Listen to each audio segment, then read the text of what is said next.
Hey everyone, I put together a real quick video of some footage that I found for when my two sons and I went up to Kinglet Lake back in 2016. It's a high elevation lake. It's 725 meters of elevation gain over 5 kilometers to get up to the lake. Really good fishing up there. Unfortunately, it's catch and release only.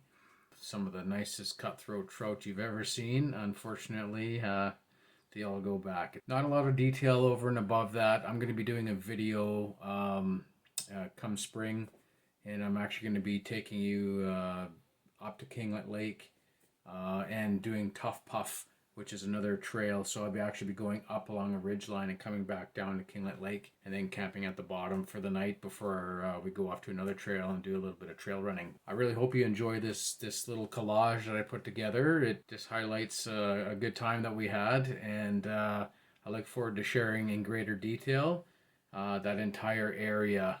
Hope you enjoyed the video, and we'll see you soon.